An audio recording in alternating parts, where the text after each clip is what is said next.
मेरे प्यारे देशवासियों, नमस्कार। कोरोना की दूसरी वेव और दूसरी वेव से हम भारतवासियों की लड़ाई जारी है। दुनिया के अनेक भारत भी इस लड़ाई के दौरान बहुत बड़ी पीड़ा से गुजरा है। हम में से कई लोगों ने अपने परिजनों को, अपने परिचितों को खोया है।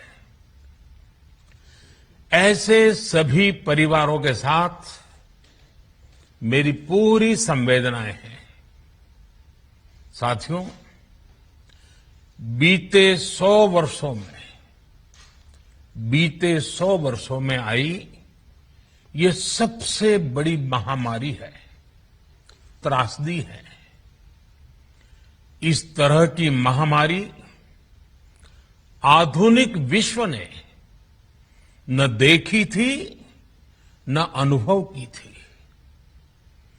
इतनी बड़ी वैश्विक महामारी से हमारा देश कई मोर्चों पर एक साथ लड़ा है।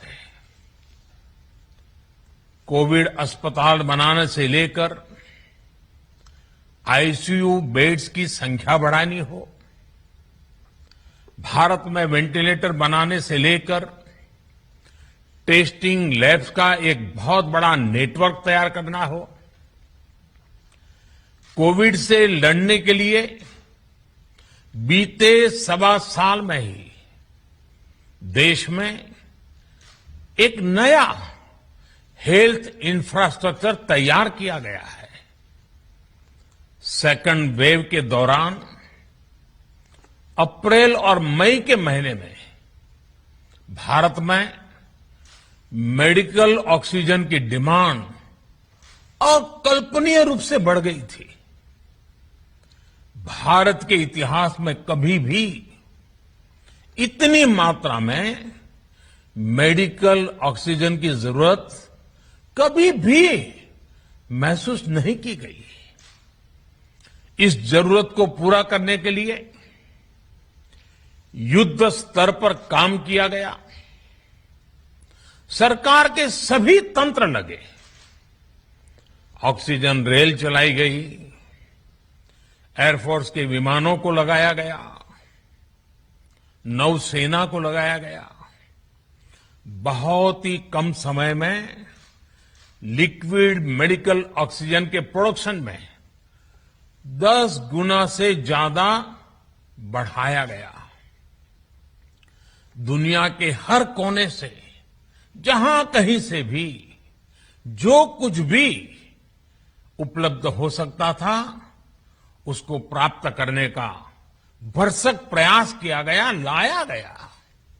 इसी तरह जरूरी दवाओं के प्रोडक्शन को कई गुना बढ़ाया गया। विदेशों में जहां भी दवाइयां उपलब्ध हो, वहां से उन्हें लाने में कोई कोर कसर बाकी नहीं छोड़ी गई। साथियों, कोरोना जैसे अदृश्य और रूप बदलने वाले दुश्मन के खिलाफ लड़ाई में सबसे प्रभावी हथियार कोविड प्रोटोकॉल है। मास्क, 2 गज की दूरी और बाकी सारी सावधानियां, उसका पालन ही है। इस लड़ाई में वैक्सीन हमारे लिए सुरक्षा कवच की तरह है। आज पूरे विश्व में वैक्सीन के लिए जो मांग है, उसकी तुलना में उत्पादन करने वाले देश और वैक्सीन बनाने वाली कंपनियां बहुत कम है, इन्हीं गिनी हैं। कल्पना करिए कि अभी हमारे पास भारत में बनी वैक्सीन नहीं होती तो आज भारत जैसे विशाल देश में क्या होता। आप पिछले 50-60 साल का इतिहास देखेंगे तो पता चलेगा कि भारत को विदेशों से वैक्सीन प्राप्त करने में दशकों लग जाते थे। विदेशों में वैक्सीन का काम पूरा हो जाता था, तब भी हमारे देश में वैक्सीनेशन का काम शुरू भी नहीं हो पाता था।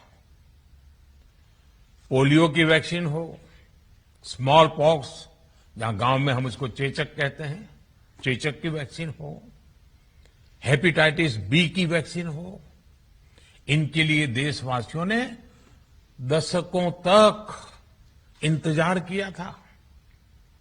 जब 2014 में देशवासियों ने हमें सेवा का अवसर दिया, तो भारत में वैक्सीनेशन का कवरेज 2014 में भारत में वैक्सीनेशन का कवरेज सिर्फ 60% के आसपास था, 60% के आसपास था। और हमारी दृष्टि में ये बहुत चिंता की बात थी। जिस रफ्तार से भारत का टीकाकरण कार्यक्रम चल रहा था, उस रफ्तार से देश को 100% टीकाकरण कवरेज का लक्ष्य हासिल करने में करीब करीब 40 साल लग जाते हैं। हमने इस समस्या के समाधान के लिए मिशन इंद्रधनुष को लॉन्च किया। हमने तय किया कि मिशन इंद्रधनुष के माध्यम से युद्ध स्तर पर वैक्सीनेशन किया जाएगा और देश में जिसको भी वैक्सीनेशन की जरूरत है उसे वैक्सीन देने का प्रयास होगा। हमने मिशन मोड में काम किया और सिर्फ 5-6 साल में ही वैक्सीनेशन कवरेज 60% से बढ़कर 90% से भी ज्यादा हो गई। 60 से 90, यानी हमने वैक्सीनेशन की स्पीड भी बढ़ाई और दायरा भी बढ़ाया। हमने बच्चों को कई जानलेवा बीमारियों से बचाने के लिए कई नए टीकों का भी भारत के टीकाकरण अभियान का हिस्सा बना दिया। हमने इसलिए किया क्योंकि हमें हमारे देश के बच्चों की चिंता थी, गरीब की चिंता थी, गरीब के उन बच्चों की चिंता थी जिन्हें कभी टीका लग ही नहीं पाता था। हम 100% टीकाकरण कवरेज की तरफ बढ़ रहे थे कि कोरोना वायरस ने हमें घेर लिया। देश ही नहीं, दुनिया के सामने फिर पुरानी आशंकाएं घिरने लगी कि अब भारत कैसे इतनी बड़ी आबादी को बचा पाएगा। लेकिन साथियों, जब नीयत साफ होती है, नीति स्पष्ट होती है, निरंतर परिश्रम होता है, तो नतीजे भी मिलते हैं। हर आशंका को दरकिनार करके भारत ने 1 साल के भीतर ही एक नहीं बल्कि 2 made in India vaccine launch कर दी। हमारे देश ने, देश के वैज्ञानिकों ने ये दिखा दिया कि भारत बड़े बड़े देशों से पीछे नहीं है। आज जब मैं आपसे बात कर रहा हूं तो देश में 23 करोड़ से ज्यादा वैक्सीन की डोज दी जा चुकी है। 23 करोड़। साथियों, हमारे यहां कहा जाता है विश्वासेन सिद्धिः, विश्वासेन सिद्धिः, अर्थात हमारे प्रयासों में हमें सफलता तब मिलती है जब हमें स्वयं पर विश्वास होता है। हमें पूरा विश्वास था कि हमारे वैज्ञानिक बहुत ही कम समय में वैक्सीन बनाने में सफलता हासिल कर लेंगे। इसी विश्वास के चलते जब हमारे वैज्ञानिक अपना रिसर्च वर्क कर ही रहे थे, तभी हमने लॉजिस्टिक्स और दूसरी तैयारियां शुरू कर दी थी। आप सब भली भांति जानते हैं कि पिछले साल यानी एक साल पहले, पिछले साल अप्रैल में जब कोरोना के कुछ ही हजार केस थे, उसी समय वैक्सीन टास्क फोर्स का गठन कर दिया गया था। भारत के लिए वैक्सीन बनाने वाली कंपनियों को सरकार ने हर तरह से सपोर्ट किया। वैक्सीन निर्माताओं को क्लिनिकल ट्रायल में मदद की गई। रिसर्च और डेवलपमेंट के लिए जरूरी फंड दिया गया। हर स्तर पर सरकार उनके साथ कंधे से कंधा मिलाकर चली। आत्मनिर्भर भारत पैकेज के तहत मिशन कोविड सुरक्षा के माध्यम से भी उन्हें हजारों करोड़ रुपए उपलब्ध कराए गए। पिछले काफी समय से देश लगातार जो प्रयास और परिश्रम कर रहा है, उससे आने वाले दिनों में वैक्सीन की सप्लाई और भी ज्यादा बढ़ने वाली है। आज देश में 7 कंपनियां विभिन्न प्रकार की वैक्सीन का प्रोडक्शन कर रही है। 3 और वैक्सीन का ट्रायल भी एडवांस स्टेज पे चल रहा है।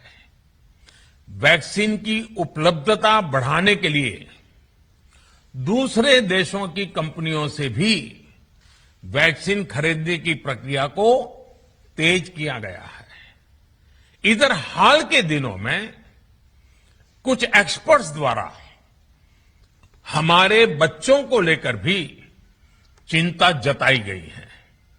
इस दिशा में भी 2 वैक्सीन का ट्रायल तेजी से चल रहा है।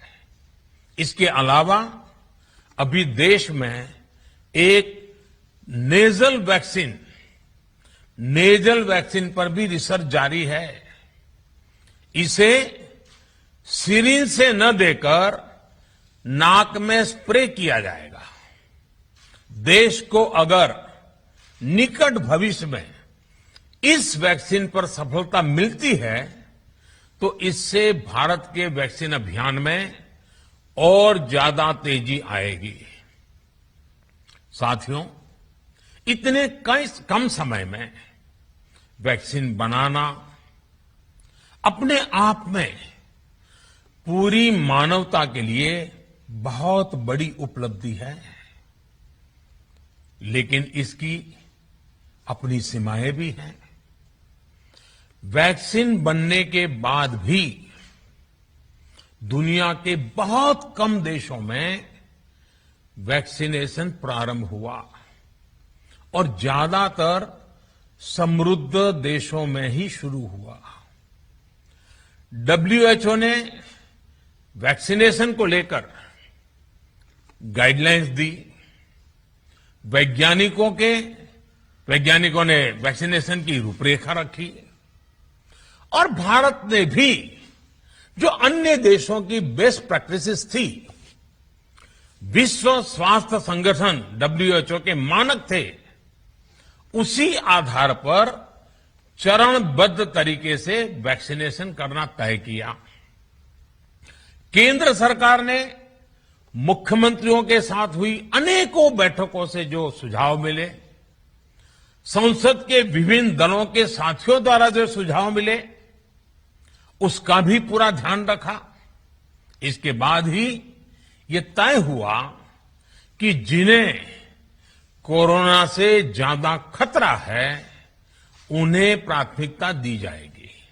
इसलिए ही हेल्थ वर्कर्स, फ्रंटलाइन वर्कर्स, 60 वर्ष की आयु से ज्यादा के नागरिक, बीमारियों से ग्रसित 45 वर्ष से ज्यादा आयु के नागरिक, इन सभी को वैक्सीन पहले लगनी शुरू हुई है। आप कल्पना कर सकते हैं कि अगर कोरोना की दूसरी वेव से पहले हमारे फ्रंटलाइन वर्कर्स को वैक्सीन नहीं लगी होती तो क्या होता? सोचिए, हमारे डॉक्टर्स, नर्सिंग स्टाफ को वैक्सीन ना लगी तो क्या होता?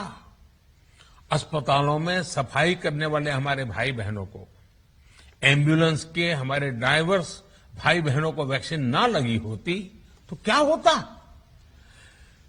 ज्यादा से ज्यादा हेल्थ वर्कर्स को वैक्सीनेशन होने की वजह से ही वो निश्चिंत होकर दूसरों की सेवा में लग पाए, लाखों देशवासियों का जीवन बचा पाए। लेकिन देश में कम होते कोरोना के मामलों के बीच केंद्र सरकार के सामने अलग अलग सुझाव भी आने लगे, भिन्न भिन्न मांगे होने लगी, पूछा जाने लगा, सब कुछ भारत सरकार ही क्यों तय कर रही है?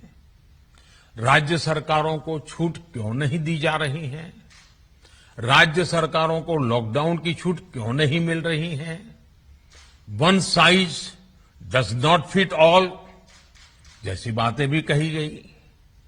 दलील ये दी गई कि संविधान में चूंकि हेल्थ, आरोग्य प्रमुख रूप से राज्य का विषय है, इसलिए अच्छा है कि सब राज्य ही करें। इसलिए इस दिशा में एक शुरुआत की गई। भारत सरकार ने एक बृहद गाइडलाइन बनाकर राज्यों को दी ताकि राज्य अपनी आवश्यकता और सुविधा के अनुसार काम कर सके। स्थानीय स्तर पर कोरोना कर्फ्यू लगाना हो, माइक्रो कंटेनमेंट जोन बनाना हो, इलाज से जुड़ी व्यवस्थाएं हो, भारत सरकार ने राज्यों की इन मांगों को स्वीकार किया। साथियों, इस साल 16 जनवरी से शुरू होकर अप्रैल महीने के अंत तक भारत का वैक्सीनेशन कार्यक्रम मुख्यतः केंद्र सरकार की देखरेख में ही चला। सभी को मुफ्त वैक्सीन लगाने के मार्ग पर देश आगे बढ़ रहा था। देश के नागरिक भी अनुशासन का पालन करते हुए अपनी बारी आने पर वैक्सीन लगवा रहे थे। इस बीच कई राज्य सरकारों ने फिर कहा कि वैक्सीन का काम डिसेंट्रलाइज किया जाए और राज्यों पर छोड़ दिया जाए। तरह तरह के स्वर उठे, जैसे कि वैक्सीनेशन के लिए एज ग्रुप क्यों बनाए गए। दूसरी तरफ किसी ने कहा कि उम्र की सीमा आखिर केंद्र सरकार ही क्यों तय करे।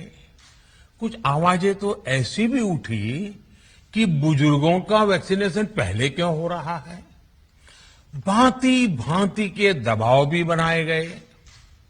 देश के मीडिया के एक वर्ग ने इसे कैंपेन के रूप में भी चलाया। साथियों, काफी चिंतन मनन के बाद इस बात पर सहमति बनी कि राज्य सरकारें अपनी तरफ से भी प्रयास करना चाहती हैं, तो भारत सरकार को क्यों इतराज हो और भारत सरकार इतराज क्यों करे। राज्यों की इस मांग को देखते हुए, उनके आग्रह को ध्यान में रखते हुए 16 जनवरी से जो व्यवस्था चली आ रही थी, उसमें प्रयोग के तौर पर एक बदलाव किया गया। हमने सोचा कि राज्य ये मांग कर रहे हैं, उनका उत्साह है, तो चलो भाई 25% का काम उन्हीं को सुपुर्द कर दिया जाए, उन्हीं को दे दिया जाए। स्वाभाविक है 1 मई से राज्यों को 25% काम उनके हवाले कर दिया गया। उसे पूरा करने के लिए उन्होंने अपने अपने तरीके से प्रयास भी किए। इतने बड़े काम में किस तरह की कठिनाइयां आती हैं, ये भी उनके ध्यान में आने लगा। उनको पता चला पूरी दुनिया में वैक्सीन की क्या स्थिति है, इसकी सच्चाई से भी राज्य परिचित हुए। और हमने देखा, एक तरफ मई में सेकेंड वेव, दूसरी तरफ वैक्सीन के लिए लोगों का बढ़ता रुझान, और तीसरी तरफ राज्य सरकारों की कठिनाइयां। मई में 2 सप्ताह बीतते बीतते कुछ राज्य खुले मन से ये कहने लगे कि पहले वाली व्यवस्था ही अच्छी थी। धीरे धीरे इसमें कई राज्य सरकारें जुड़ती चली गई। वैक्सीन का काम राज्यों पर छोड़ा जाए, जो इसकी वकालत कर रहे थे उनके विचार भी बदलने लगे। एक अच्छी बात रही कि समय रहते राज्य पुनर्विचार की मांग के साथ फिर आगे आए। राज्यों की इस मांग पर हमने भी सोचा कि देशवासियों को तकलीफ ना हो, सुचारू रूप से उनका वैक्सीनेशन हो। इसके लिए 1 मई के पहले वाली, यानी 1 मई के पहले 16 जनवरी से अप्रैल अंत तक जो व्यवस्था थी, पहले वाली पुरानी व्यवस्था को फिर से लागू किया जाए।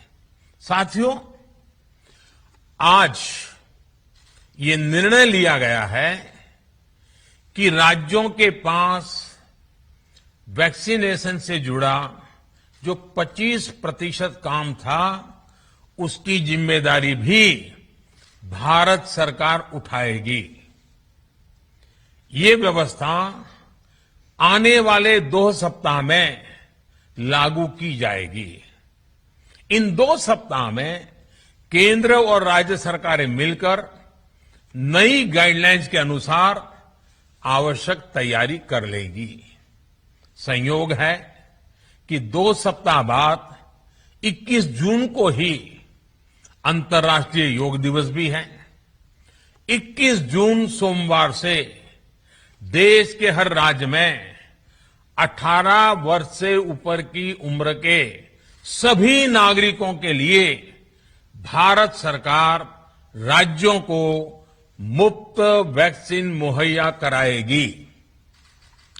वैक्सीन निर्माताओं से कुल वैक्सीन उत्पादन का 75% हिस्सा भारत सरकार खुद ही खरीदकर राज्य सरकारों को मुफ्त देगी।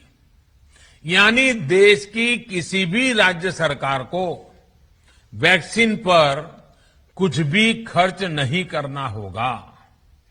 अब तक देश के करोड़ों लोगों को मुफ्त वैक्सीन मिली है।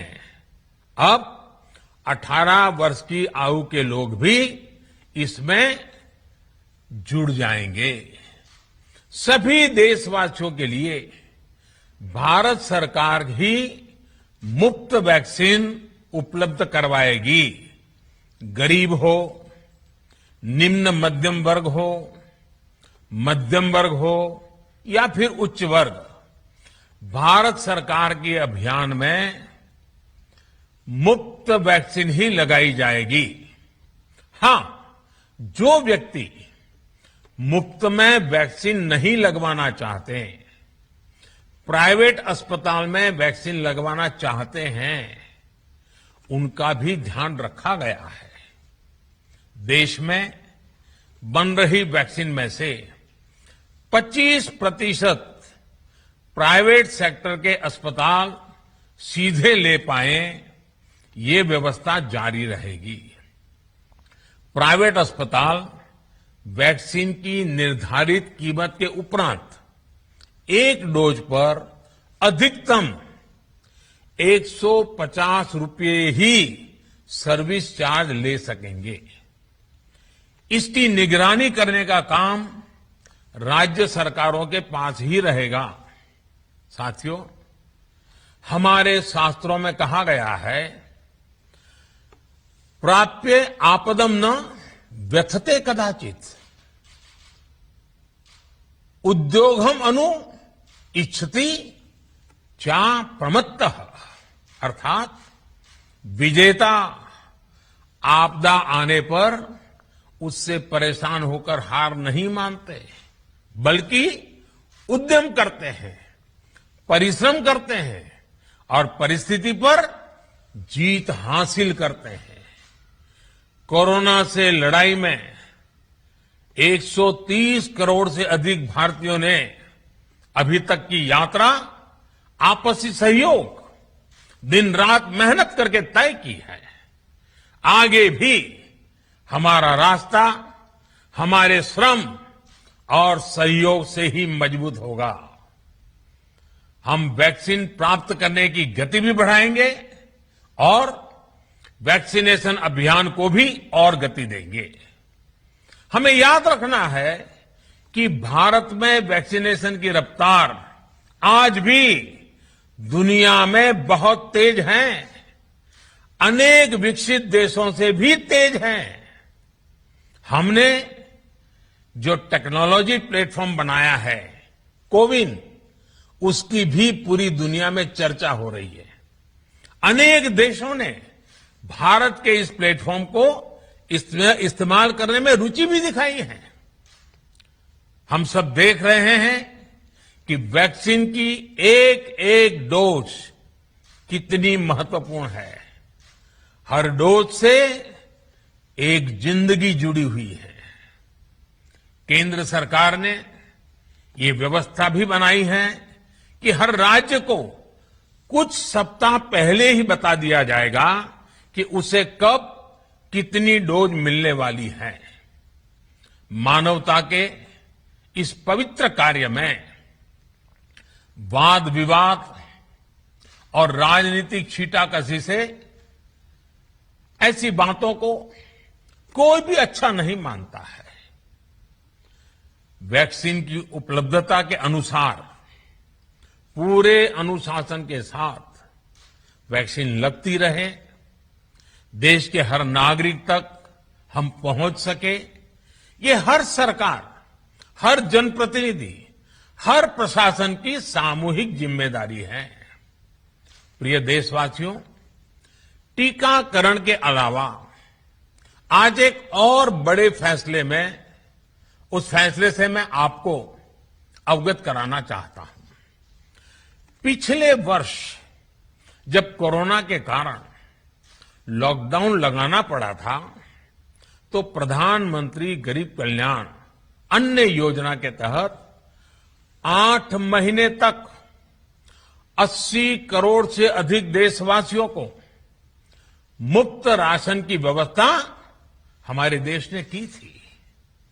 इस वर्ष भी दूसरी वेव के कारण मई और जून के लिए भी इस योजना का विस्तार किया गया था। आज सरकार ने फैसला लिया है कि प्रधानमंत्री गरीब कल्याण अन्न योजना को अब दीपावली तक आगे बढ़ाया जाएगा। महामारी के इस समय में सरकार गरीब की हर जरूरत के साथ उसका साथी बनकर खड़ी है। यानी नवंबर तक 80 करोड़ से अधिक देशवासियों को हर महीने तय मात्रा में मुफ्त अनाज उपलब्ध होगा। इस प्रयास का मकसद यही है कि मेरे किसी भी गरीब भाई बहन को, उसके परिवार को भूखा सोना न पड़े। साथियों, देश में हो रहे इन प्रयासों के बीच कई क्षेत्रों से वैक्सीन को लेकर भ्रम और अफवाहों की जानकारी चिंता बढ़ाती है। ये चिंता भी मैं आपके सामने व्यक्त करना चाहता हूं।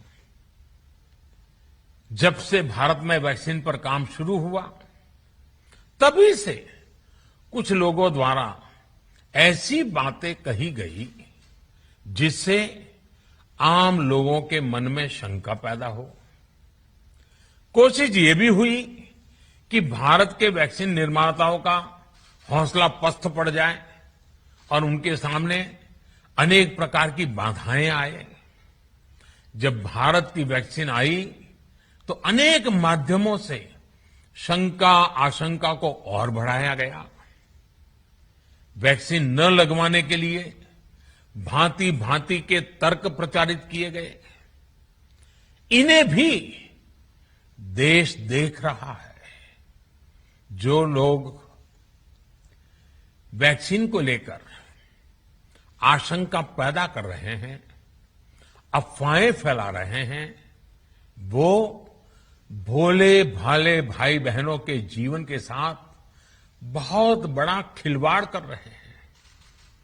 ऐसी अफवाहों से सतर्क रहने की जरूरत है।